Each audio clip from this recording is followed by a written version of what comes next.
Hello, my name is Kevin Annett. I'm the Field Secretary of the International Tribunal into Crimes of Church and State. I'm here in New York City on February 7th with several very important announcements.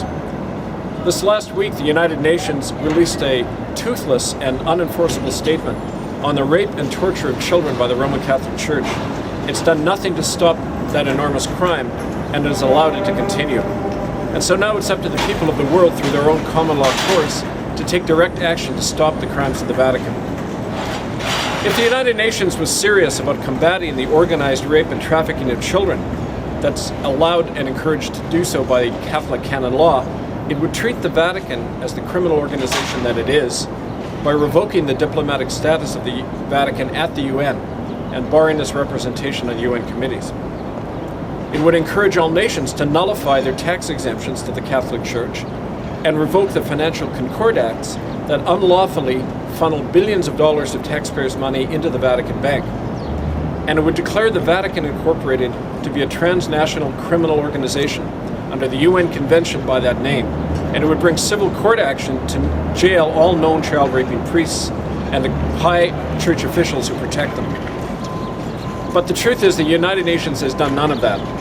And thereby it has enabled the church to continue its reign of terror against the innocent children all over the world, not tens of thousands as they name, but millions upon millions of victims of the Catholic Church, including children not yet born.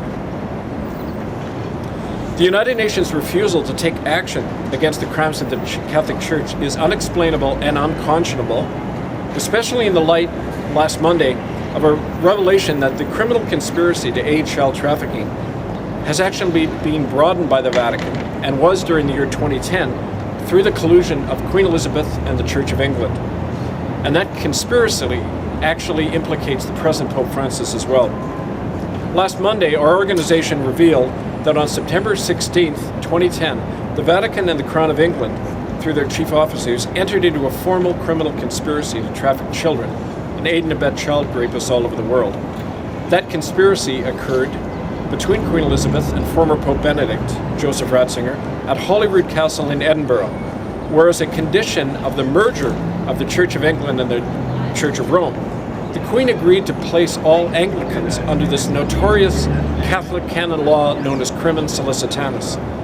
That law, which is still on the books, requires that all child rape be covered up by priests, therefore obstructing justice and subverting the sovereign laws of countries all over the world when it has to do with the protection of children, including the United States and Canada.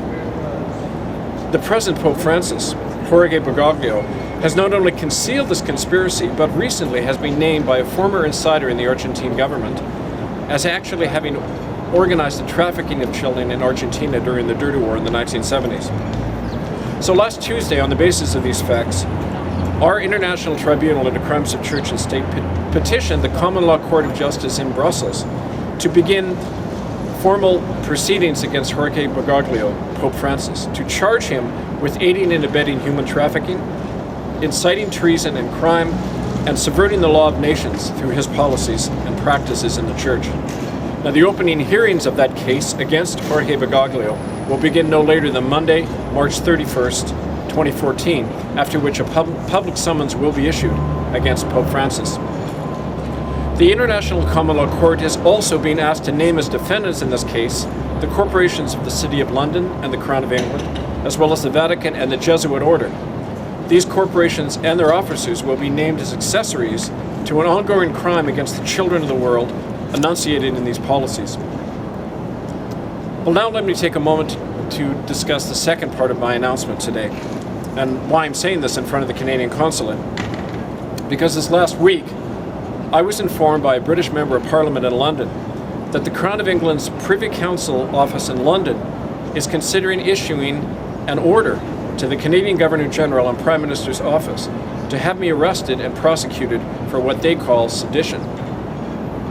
In other words, I may be charged with treason by the British monarchy under the same repressive laws that imprisoned some of America's own founding fathers and many of her patriots. And I'm not alone in being targeted in this way, for 3 of my close associates in England and Canada were recently arrested and held without charges for having spoken out about the crimes committed against our children every day by the Crown of England, the Vatican, and courts sanctioned by these powers. In fact, it's Queen Elizabeth who has inflicted treason on her own people. By violating English laws she swore to uphold and protect, by acting at the behest of a foreign power and placing England under the jurisdiction of that power, the Church of Rome and its child-killing policies that subvert our laws. She did that on September 16, 2010, with the connivance of Pope Benedict. And so under British law, she and all her heirs must immediately abdicate or be removed by Parliament. Well, it's no accident that my possible arrest was ordered by the Crown the very same week that we publicly revealed the Holyrood Agreement that implicates her with the Vatican. But no amount of threats can stop us from bringing out the truth. No amount of threat of imprisonment will stop the cries of these children all over the world. Because it's not these simple individual figureheads we're naming, but entire institutions responsible for these crimes. In truth, the Crown of England and the Vatican have lost their moral and their legal authority. Their writs do not operate anymore. And so I appeal to all Americans here to help us in our struggle to stop our children and our liberties being subverted. So let me announce that in the event of my arrest or my detaining or harassment by the forces of the Crown of England or the Government of Canada, my lawyer has instructions to immediately apply in America to allow me to seek political asylum in this country so that I can continue to carry on this work to indict the criminals in church and state who are destroying our children and our future. I'm positive that the people of the world will rally around us at this time to stop these crimes and to allow justice to prevail. Thank you.